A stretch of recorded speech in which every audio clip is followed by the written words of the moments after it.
Hello friends, good morning, welcome back to the channel. Are you looking for awesome ways to random roll dungeon loot, fast, effective, fun, coming up with loot that your characters will actually care about, coming up with loot that will spur your creativity? Well, coming up with dungeon loot on the fly isn't always easy, and even preparing it ahead of time can be pretty difficult without at least some help moving in a creative direction. And guess what? I have two methods today that I'm going to share with you that will help you dive right in creating amazing custom loot for your games, whether it be in advance or literally on the fly as you play. You're not going to want to miss this. Let's dive into it.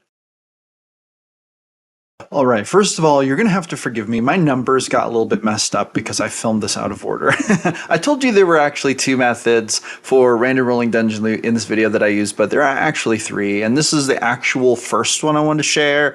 I labeled the next one as the first one because I actually filmed this and put it in a little bit later because I realized that the other two options involve you needing to purchase something to use them. There's two different books that I use, and this one is free. So I wanted to go over this with you and include like a free option. And you can actually find the download link to this in my description. This is just a PDF that I've put together, and I've used many different things like this. I've generated, created, brainstormed, put together many different random loot guides in my lifetime. And I've used many different ones created by other people. And this is a great example of just one that I have used many times.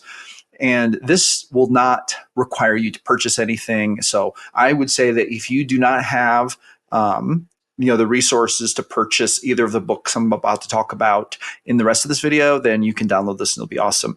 So this is just a very simple random loot guide for dungeon adventures.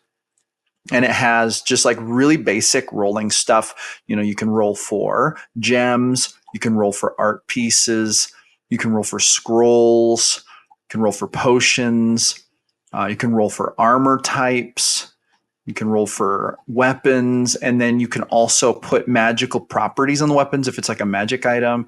You can determine the quality of art pieces, scrolls and potions, and armor and weapons. There's also some example loot generation here that you can use. So you could roll on this as well. And then there is a loot summary and final notes here. So basically, this is just a super quick guide. It's free. Link is in the description. You could like print this out. It's literally just on my Google Drive. This is one that I have like used before. So it's just like in my Google Drive and I'm sharing it with you. But you can like grab this and you could use it for free. And that's like my first option I would choose. If I were you, I would use this if you don't like have any budget for purchasing any books or anything like that. With that being said, I do believe that the depth you're going to get from my next two choices are going to be, it's going to be better, but it will require you to purchase something, which is why I wanted to include this at the front of the video. So anyway, shabam. Now let's go talk about the next two. All right, so the first method that I like to use is just simply using the Dungeon Master's Guide, the DMG. If you have a DMG, this can be extremely helpful as there is an entire treasure section. I think most people know this, but if you're anything like me, sometimes you forget about the resources in the DMG, because a lot of times I think we get focused on the player's handbook, or at least I do, and I forget about the awesome stuff in the DMG. And we're getting ready to get a new DMG relatively soon. However, this is just the 5e DMG, and it still works pretty awesome. And there's a lot you can roll for treasure. And I'm just going to flip through here just to give you an overview of what you can roll for treasure in here. So first of all, we have gemstones, right? We have art objects, which I think are super cool. I wish there were more art objects in the DMG, but I've always loved art objects. We have individual treasures. We have treasure hoards. So these include art objects, gems, magic items, right? So you can go by challenge rating. And so it continues over here. We also have the beginnings of the magic item categories coming up. This is the last treasure hoard challenge, basically the, treasure hoard. And then we move into types of magic items, and it starts describing magic items and like basically preparing you for getting awesome loot, preparing you to prepare awesome loot. Now you can roll these things improvisationally, or you can prepare them ahead of time. When using the DMG, I actually find it's better to roll ahead of time, because I feel like the DMG isn't set up super intuitively for like improvisational treasure creation, though if you do get used to it, you can use it for that. Absolutely. And I think that the way most people would do that is they start with the treasure hoard section, and then they just follow the guidelines on that. With that being said, we can move to the random magic items tables, which I think are super cool. The lighting on here is a little bit bright, so I'm going to try to tip this up so you can see it a little better. But you can roll on, magic items, and the different tables kind of give you different options. And so eyeballing those and just being like, okay, what do I want to add? Now, the treasure hoard sections, they will tell you like roll 1d8 times on magic item table C. And so we see that this is magic item table C. But if you're going to improv, you can just go through and roll on whichever ones you want. And there are several magic items. Now, these magic item tables contain everything from bags of tricks to a drift globe, potion of healing. There's potions, Qual's feather token. There are scrolls. There are weapons. There's armor. There are activatable items. There's a wand of fireballs, so there are wands in here. Crystal ball, plate armor, the Aon stones, or however you say that, Ion stones, Loun stones. I'm not sure even how you pronounce them, but someone can tell me in the comments how you pronounce those. There are the manuals in here, right? And then we move into the magic items description. So this is one way that you can roll pretty awesome dungeon loot. And for me, I'm just going to go through and I'm going to improv it. I'm going to roll up, 6 to 12 things. I'm going to maybe replace the things I don't think are thematic. Deck of many things is here, right? But for the most part, you can go through and do this however you'd like. Now, with that being said, there is another method, and it's using a tool that I've created, and I'm going to kind of show that to you. Now, I wrote and actually created this tool based on my years of gameplay, and I actually wrote and published this into a hardcover book. So it is literally a hardcover book. Now, I do offer it in ebook. You can download PDF, which is way cheaper. This is for sale. If you find there's a link in the description, you can actually buy this. Please ignore my copy got damaged during shipping, and I'm going to get a new one. They'll replace it, but I haven't gotten it yet. And I wanted to make this video. So forgive my my kind of janky cover here, but it looks really sharp and it's very nice. It's called the Ultimate Dungeon Loot Randomizer. And I love random rolling loot, but I also love to create loot that isn't just included in the D&D core set stuff. Sometimes me and my group have played so much that sometimes those items start to feel a little stale. So I created this with the intent to give GMs basically a pretty firm creative edge. And I'm going to kind of demonstrate what this is like. So basically, and the pages are really, really photograph grade, very, very high quality. Looks really great. I was actually pretty happy with how it turned out. But basically, there's a table of contents. There are 10 D100 tables of loot in this. So it's mundane dungeon items, slightly magical dungeon items, mundane weapons and armor dungeon loot, magical weapons and armor dungeon loot, individual pieces of treasure. There's a treasure value table in there, kind of thrown in as bonus. There are magic scrolls. There's magic potions and elixirs. There's cursed items. There's forgotten wonders and otherworldly relics. And then there are full chests of treasure and loot. So let's just say we're going to go through here. Mundane dungeon items. Okay, so we have things like 50 feet of sturdy rope, ivory carving of a horse, book with a leather cover, torn piece of tapestry with a lion emblem. So they're just mundane dungeon items, right? But let's say we're going to move to table 2, slightly magical dungeon items. We have things like a key with a dragon's head design, ink bottle with shimmering residue, doll with a missing button eye, cup that refills with water every hour, sandals with a mysterious symbol on the sole. So some of these, when I say slightly magical dungeon items, some of these have the magical effect is sort of included in the description of it, but some of them do not have that. For example, a lantern with a hidden compartment. This is just used as a launching pad for your own creativity. So if I'm going to random roll, maybe roll D100s if I'm going through a dungeon and I'm okay, this is a slightly magical item. So I have that in my mind. It's a lantern with a hidden compartment. I think, okay, so what does this do? Maybe then I think to myself, you know what? There's going to be a note in there from the necromancer who built this. dungeon or whatever it is, right? So it's like that's kind of what that's supposed to be used for. Table 3, mundane weapons and armor dungeon loot. And these are very like descriptive. So they are mundane. So it's like these are non-magical things. But for example, breastplate with a lion's face carved into the chest. Helmet with a faceplate depicting a calm, serene expression. Quilted gambeson designed for cold weather climates. So it's like, quarterstaff made from a single piece of ancient oak. So these are items that have a little more like role play flair, and then you can just apply your stats to it based on just the normal stats. For example, like ring mail, you can just use the ring mail stats, or the leather armor, you can use the leather armor stats from whatever system you're running, because this book was actually designed to be used with any TTRPG fantasy system. It doesn't even have to be a D20 system because there really aren't stat blocks per se. These are like building block items for you to put your own twist on.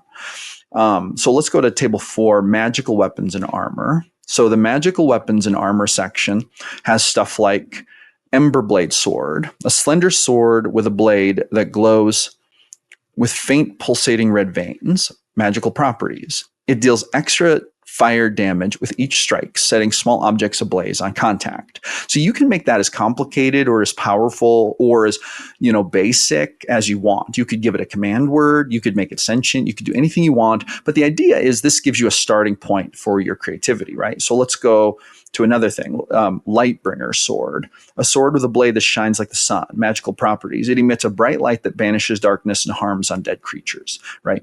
There's a solar flare cloak.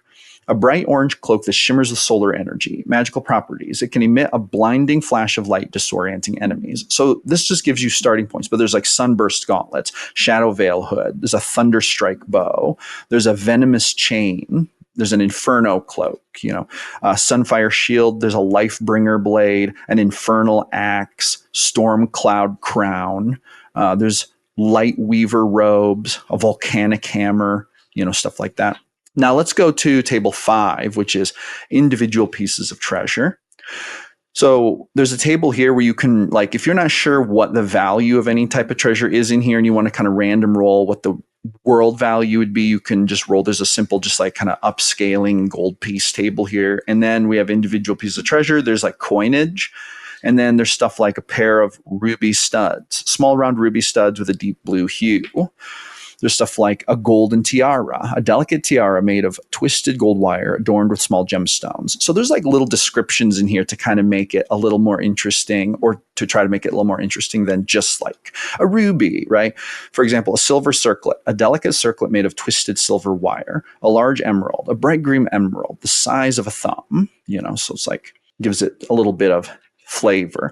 Now we also have magic scrolls. The magic scrolls section contains exactly what sounds like 100 different scrolls. So we're looking at things like scroll of temporal distortion, a scroll with symbols that seem to ripple and warp as they are read. Magical properties distorts the flow of time around the reader, causing enemies to move slower and allies to move faster for a brief period. Now, obviously, it's up to you as the GM to actually put the stats on that, but it's just for flavor, and it is for creativity, and it's for kind of spurring your own creativity, right? So over here we have scroll of phase shift, a scroll with shimmering ink that shifts colors constantly. Magical properties, teleports the caster and allies a short distance through the ethereal plane, bypassing obstacles. So there's just like different things you can, like all kinds of different effects. We have, let's see here, Scroll of Soul Link, a scroll bound with intertwined gold and silver threads. Magical properties, links the soul of the caster with a chosen ally, allowing them to share health, senses, and thoughts for a limited span of time. We have Scroll of Abyssal Gate, a scroll marked with runes of the underworld. Magical properties, opens a gate to the abyss, allowing demons or other fiendish creatures to pour through and serve the caster for a limited duration. So there's just different, basically different scrolls, and they tend to get more powerful as you increase, and it's a D100 table, right? So we have magic potions and elixirs. It operates pretty similarly to scrolls. For example, we have an elixir of memory erasure, a plain white vial with a faintly glowing pink liquid. Magical properties, allows the drinker to selectively erase memories, whether their own or another's, for a limited duration. So, again, some of these would require you to kind of come in and say how powerful they can be, etc. But it's a starting point for flavor and to make your loot just like way more unique and interesting, basically. Then we have cursed items. Cursed items are pretty open-ended. For example, Chain of the Fettered Mind, a necklace that grants clarity of thought but traps the wearer in a single-minded obsession. We have Mirror of the Twin Soul, a mirror that creates a shadow duplicate of the user, often acting independently and with malevolent intentions. We have Ring of the Forsaken, a ring that grants the power of necromancy but curses the wearer with visions of the dead they disturb, etc. So these are things you can, thematic elements you can bring into your game. We have Table 9, Forgotten Wonders and Otherworldly Relics. So, for example, we have Chronicle of the Lost Age, a tattered book written in a forgotten language recounting the rise and fall of an unknown civilization. That could be a great plot arc starter. We have like Gem of the Deep Earth, a rough, uncut gemstone that vibrates faintly in the presence of buried treasure or rare minerals. We have Banner of the Lost Legion, a faded war banner that stirs in unseen winds. Those who carry it feel emboldened but haunted by a sense of duty. There's a Broken Crown, a shattered crown of silver that speaks of a lost kingdom. Holding it evokes pride, sorrow, and a faint longing for forgotten glory. So there's just interesting like cursed items there. Or I'm sorry, not cursed items, but forgotten wonders and otherworldly relics. These aren't cursed items. All right. Now we have Table 10, Full Chests of Treasure. Now, for full chests of treasure, basically, and there's instructions for how to use this. These are exactly what it sounds like, full chests of treasure. And then you can use these to roll on the other tables in the book to come up with your treasure. So for example, let's say you're like, I don't even know what I want to do for treasure. You roll D100s. So say you roll a 27. Here's what it is. Ancient Crypt Chest, a stone chest found within a crypt sealed with heavy chains and locks.